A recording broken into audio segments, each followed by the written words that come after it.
嗨，欢迎回来，我是栗子。三星的 A 系列到底卖得好不好？不用看销售排行榜，看我们底下留言的敲碗数量就知道有多少了。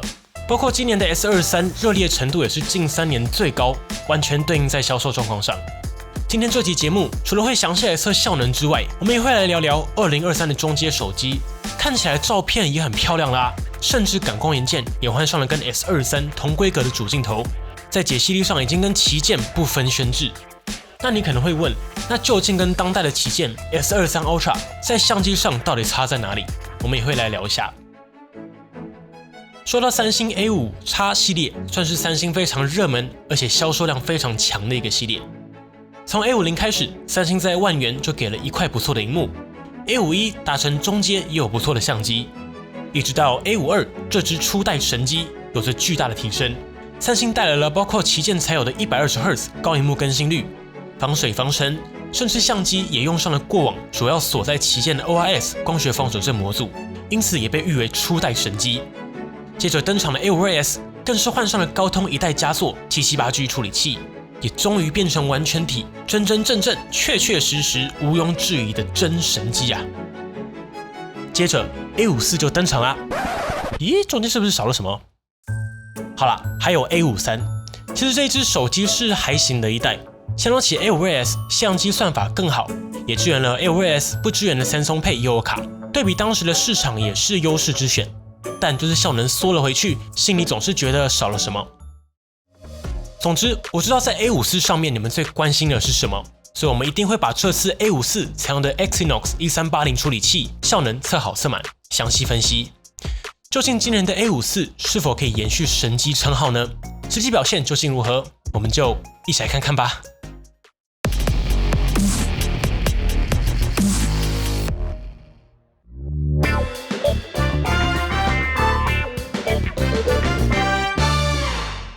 还是先来看外观，但是我只讲重点，不浪费大家时间。先说用料，今年的 A54 在外观用料上蛮有诚意的，最重要的部分就是背面换成了玻璃背盖，整体的质感来得更好。不过采用的是亮面设计，会比较容易留下指纹。话说，有很多人说 A54 跟今年的 S 系列长得很像，而我自己是觉得，他们除了采用相近的设计语言，在海报上可能有相似之处之外，拿在手上，两者的质感和气势真的是完全不同。再仔细看镜头的比例、背盖的雾面处理，以及 S 系列专属的 Armor 金属侧框都有差异。A54 的质感的确有提升，但也不至于跟三星 S 系列一直都很强的精致感分不出来。但反过来说，这次 A54 的质感也算是有目共睹。我们社团上也蛮多篇在讨论 A 系列的质感更上来了。对了，如果有兴趣看到更多的新机讨论的话，也欢迎加入邦宁社团或是三星的专属讨论区，一起参与更多新机话题吧。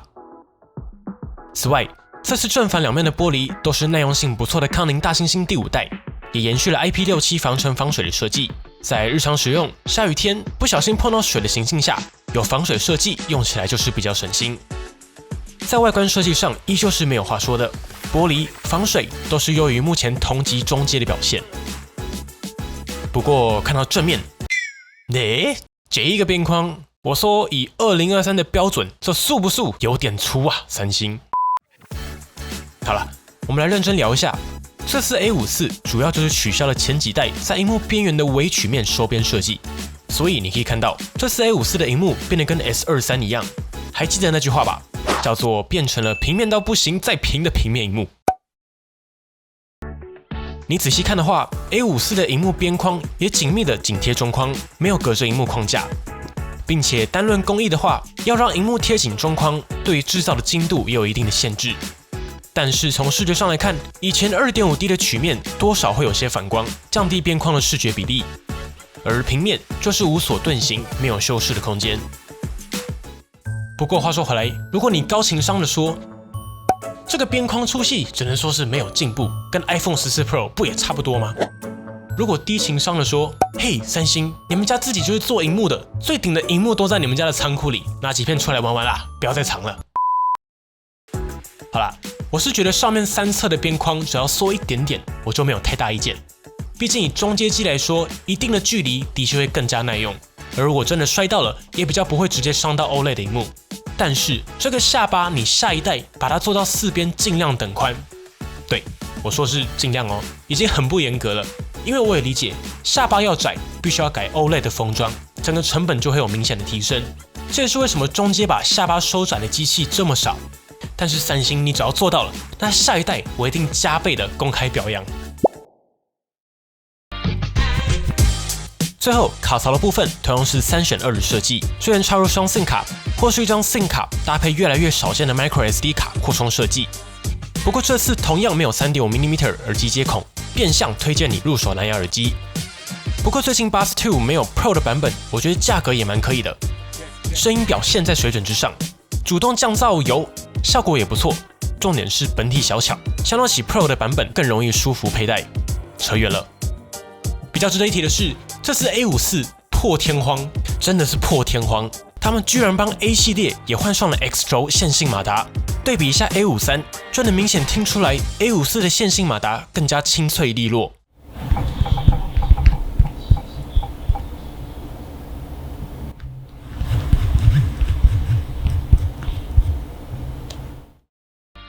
不过预设的强度依旧偏小，可以在设定中调大。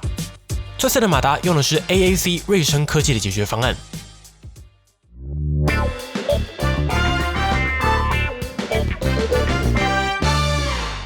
我猜你们应该先想看效能吧，我们就优先来看这次大家最关心的效能表现。我们手上的 A54搭载的是三星新一代的 Exynos E380，采用5nm制程，搭配6GB 的 RAM 以及128GB 的储存空间，另外还有8+256的版本，只差2000，有预算的话建议直上。说到处理器，我自己其实对 Exynos 是没有特别的第一眼偏见的。除了 Exynos 过去也是有辉煌过之外，以市场的有序程度来看，我觉得任何零组件一家独大都不是什么好事。除了无聊，甚至会因此让整个科技的进展慢了下来。你看看，不管是桌机的 CPU、显卡，还是近期的手机 SoC， 在竞争之下，牙膏都是用踩的加上三星 SoC 过往的 ISP 调教，某电上也都算不错。所以我觉得在中阶上练练手感还算是合理之选吧，毕竟再怎么样，上限就是在那里，至少不会出乱子。总之，还是期待整个市场维持竞争，得利的终究还是我们消费者啊。不过话说回来，我先说结论，这次 Exynos A380的表现也终于达到了中阶该有的效能水准了。先看 CPU 效能，首先看 Geekbench 5。单核部分拿下778分，多核2767分，达到高通 778G 的相近表现。不过多核还是落后5%左右，更是全面超越 A53， 多核的提升来到42%，以 Exynos 4家来说进步非常大，算是来到该有的水准了。而在 GPU 部分 ，A54 就达成了反超，图形效能还是三星历代的主场之一。我们现在测 3D Mark Wildlife。A54 拿下2790分，超越 778G 11%，对比 A53 更达到 21%。如果是看到 Geekbench 5 Compute 的项目 ，A54 相当起 778G 提升达到 39%。整体来说 ，CPU 表现差了 5%，GPU 达成反超。不过理论毕竟是理论，重点还是实战表现。邦宁团队今年一样为了降低环境温度对测试结果的影响。我们的所有测试都尽可能将室内温度控制在26度左右，并且都已经关闭了 QoS， 开启最大 FPS， 让效能放开来跑。我们现在测需求没有这么高的 PUBGM， 目前 A54 最高只能开到高画质30帧，所以当然就是顺顺跑没有太大问题，全程达到平均30帧，温度控制也很不错哦，最高控制在35度以内，比体温还低了一点。重点还是功耗。全身的平均功耗只有 2.5 瓦，这代的 Exynos A380 在中负载的功耗也还 OK。接着测负载对中阶机来说非常重的原神，这边我们也直接拿出 A52S、A53 进行对比，统一把原神画质开到最高，并且跑对中阶来说比较合理的璃月。在最高画质连续玩30分钟后 ，A54 的平均帧数落在了 35.2帧，这个时候最高温落在正面43度左右。所以说表现到底有没有进步呢？答案是有的。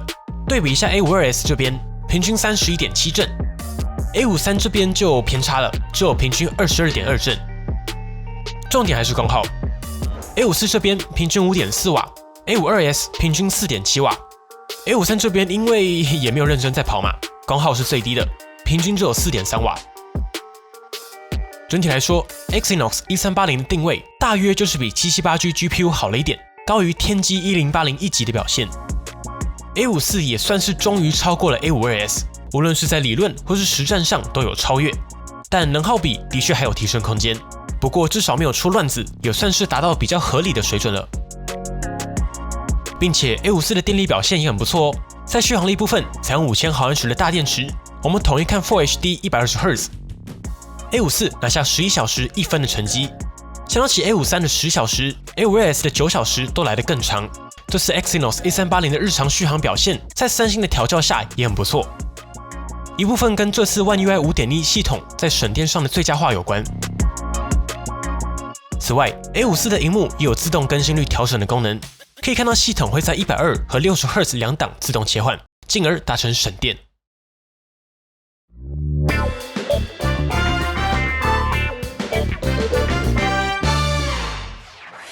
既然说到了萤幕了，那我们就接着来看这次 A54 的萤幕表现吧。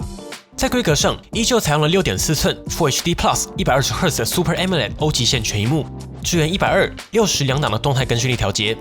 规格上看起来差不多，不过这次的萤幕有改款哦，升级就在萤幕亮度上。三星把 A54 的这块萤幕拉到了旗舰级距，达到1000尼特的最大亮度。不过相较起看官方的规格表，我们直接来测更准。在邦尼的实测当中，强光下全白画面最大亮度可以轻松达到官方宣称的1000尼特，真正的1000尼特啊！三星在亮度上的标示还是比较可信的。这边也提醒大家，在看规格表的时候，要记得参考全白萤幕亮度，不要只看 Peak， 也就是峰值亮度啊，要不然这几年真的测到太多峰值标了1300，全白只有700，甚至不到的机器。但老实说，现在真的很少厂商愿意标全萤幕的亮度，期待各家可以开始跟进了。这边也提供上一代 A53 的实测结果是815尼特 ，A54 的亮度的确有所提升，而在峰值亮度部分 ，A53 是1120尼特左右 ，A54 更是可以达到1340尼特，两者的表现都已经非常不错了，在太阳下或是户外也完全没有问题。这边我们就拿出我们前阵子入手的测量设备，这套机器好像真的可以买10几只 A54， 所以能多测真的就多测啊。A54 总共有2个色彩模式，分别是鲜艳和自然。从结果来看，可以发现2个色彩模式的目标完全不同。在鲜艳模式之下，三星的目标应该就是尽可能的撑满色域覆盖，达到 99% 的 sRGB、91.9% 的 Adobe RGB 以及 99.9% 的 DCI-P3， 完全撑满。CCT 也是比较讨好眼球的 7100K 左右。不过在这个模式下，色准就会有所牺牲，平均 Delta E 只有 4.8， 不到小于2的优秀表现。如果是追求色准，那就建议选择自然模式。在这个模式下 ，CCT 会更接近 6500K， 限缩到 sRGB 的色域。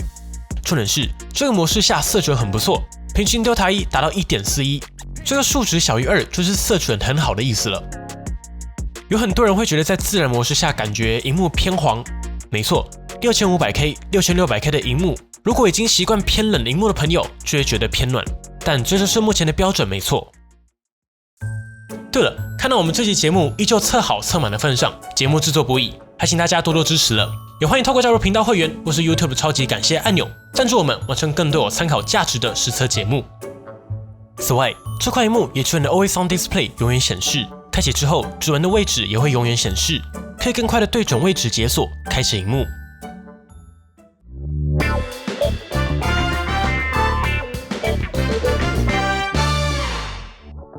最后来看大家比较关心的相机，在相机上我会分为2个部分。第一部分我会去聊 A54 跟市场上目前比较接近的选择，包括上一代的 A53 和 Pixel 6a 在相机上的表现，相比起来表现如何？有点可惜7A 赶不上一起对比。第二部分我想聊聊究竟中阶和旗舰在相机上的差异到底在哪里？那我们就开始吧。先来看相机表现，这次在规格上有提升哦。在主镜头规格上，拉到跟 S23 同样尺寸的 1.56寸的感光元件，5000万画素主镜头，搭配上1200万的超广角，以及500万的战略性微距镜头。我自己是期待可以换成2倍长焦，应该会更加实用。先来看一些样张吧。原则上主镜头的日夜拍对 A54 来说压力都不算大，这颗主镜头的体质本身就很不错。第一组样张，可以看到 A54 跟 A53 整体的调教风格还是比较接近的，整体偏冷，在解析力上略有提升。不过差异最大的地方，我们放大来看树叶的边缘，可以看到 A54 的 HDR 在边缘处理上没有铺掉，边缘处理更加细腻。再多看几组样张，原则上日拍还是比较稳了，主要就是看调教风格。这组的表现也差不多，在水准之上。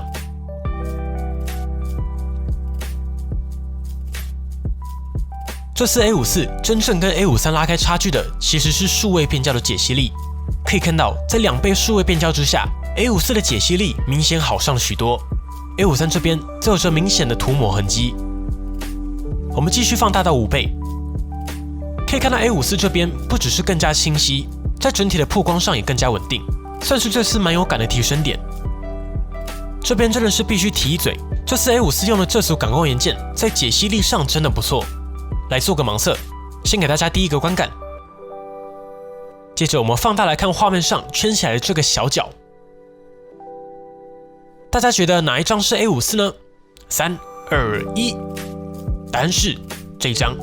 其他2只分别是 S20 Ultra 和 S23 Ultra， 跟这些旗舰对比，也在水准上没有拉开明显的差距啊。只能说现在中间的细节真的也开始有点惊喜了。重点是在边缘解析力上也没有跟旗舰差太多，表现真的不错。这边也来看几组夜拍的样张，我们就不跟 A53 和 6A 比了，直接跟新旧旗舰对比。A54 的主镜头真的有跟旗舰一搏的水准，这边提供几组夜拍样张让大家参考。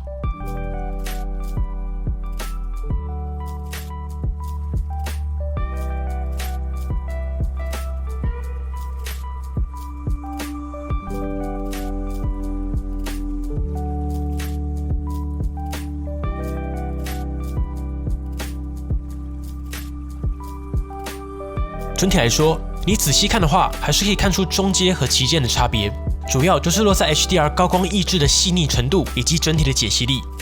但第一观感其实就已经有一定的水准了。驴子，所以照你这么说起来，你的意思就是 A54 已经可以上打旗舰咯？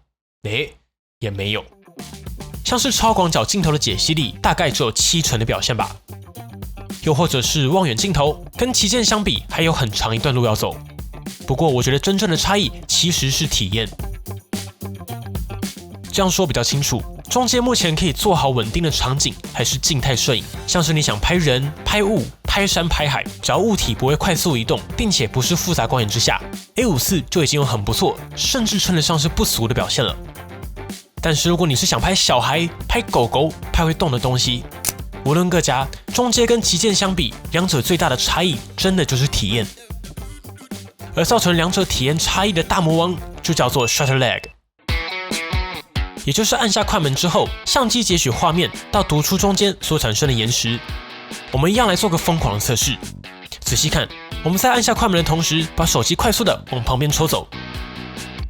S23 Ultra 成功有焦，再快一点 ，S23 Ultra 还是成功。并且在按下快门之后 ，S23 Ultra 可以做到即时处理完成，在点进相簿的时候就已经是最终成品，不需要等待运算。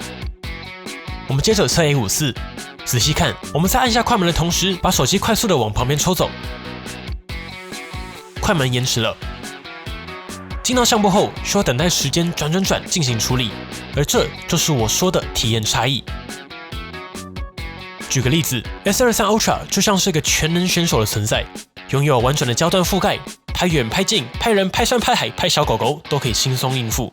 按下快门，让魔法发生就好。而中阶目前最顶就是做到不俗的主镜头表现，但是遇到动态场景、超广角、长焦都还是有一大段路要走。但回到问题，那中阶就不值得买了吗？这个问题不是这样说的。这两只的价钱可是差了3倍以上啊，并且中阶的相机就已经可以覆盖大部分的使用场景了。对我来说，选中阶就像生活，它可以完成任何你想要的日常拍摄工作，拍景、拍人都很够用。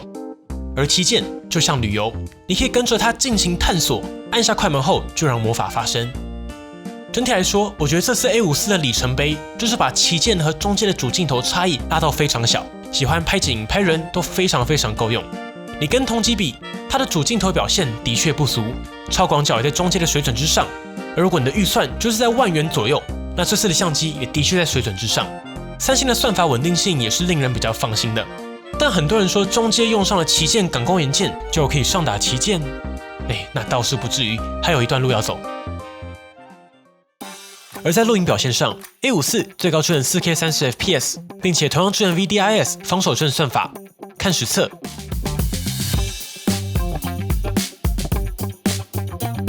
在防守阵表现上，相较起 A53 稍有提升。不过说真的，如果你很在意录影表现，那还是必须看向今年的防守阵王者 S23 Ultra。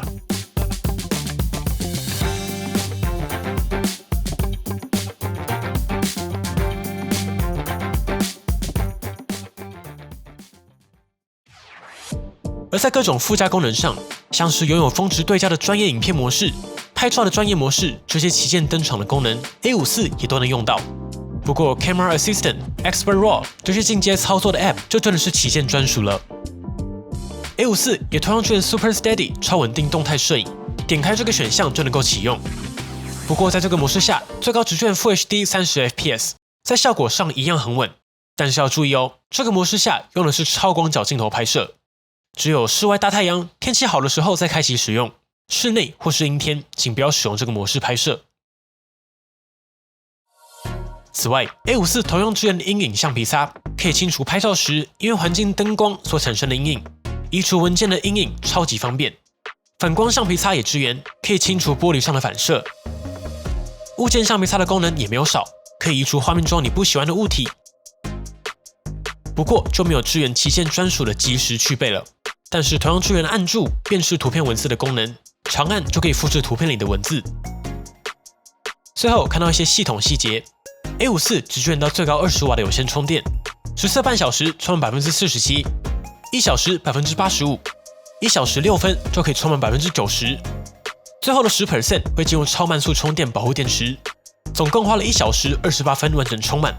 三星今年感觉在速度上有点保守啊，最后的10%拉得蛮长的。不过也还可以啦，1小时只有85%，最后慢慢充保护电池。生物安全辨识上 ，A54 采用已经很稳定的光学指纹辨识，速度虽然没有超声波快，但几乎不太会受到玻璃保护贴厚度的影响，选亮面的就不会有问题，所以也有一票死忠支持者。此外，这一代是同样支援脸部辨识的。而在系统上，目前版本是 Android 13搭配 One UI 5.1。并且三星在 A54 上也承诺达成4个大版本更新以及5年的安全性更新。在系统更新上，三星真的很佛啊！此外，这次 A54 也支援的 RAM Plus 最小可以关闭，最大可以达到6GB。如果你没有特殊需求，维持预设的4GB 即可。三星在记忆体调度上也相对稳定，不会有太大问题。而在通讯部分，台版同样支援 5G， 并且支援 Samsung Wallet 以及最好用没有之一的 Samsung Wallet 悠游卡功能。而在音效上 ，A54 依旧拥有双喇叭，同样支援 Dolby Atmos。以下帮你提供一组对比，供大家参考。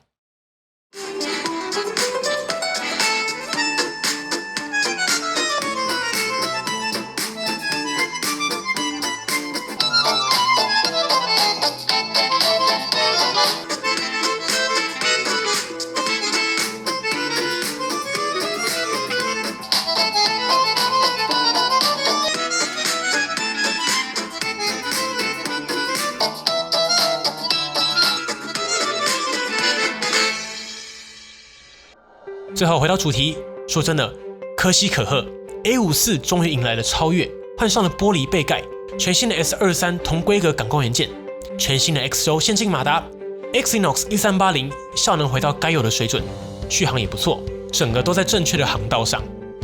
当然，大家应该最期待的是我们开出来的愿望清单，还是要说我们的3个期待。首先，一定就是更窄的边框，这个你大三星一定做得到。第二，期待 Exynos 稳定成长吧，至少来个稳定的7 Plus Gen 2等级晶片，用实际表现来说服大家。最后，我觉得下一代该加上长焦镜头了吧？那个微距真的是也是差不多了。好了，本期节目就先到这边。这集我们也在有限的时间内，尽可能带来最多的实测，希望大家看得开心。如果还有任何问题，或是帮你团队没有测到的，欢迎底下留言一起讨论。最后，节目制作不易，还请大家多多支持了。也欢迎透过加入频道会员或是 YouTube 超级感谢按钮赞助我们，完成有更多参考价值的实测节目。我是李子，那我们就下次再见啦！如果喜欢本期的节目，不要忘记订阅邦尼，并且打开小铃铛，及时收到我们最新的评测通知。当然，你也可以在 Facebook 邦尼 AI 小助理、Instagram 以及 Line@ 找到我们。如果还有其他问题，别忘了底下留言。那我们就下期影片再见喽！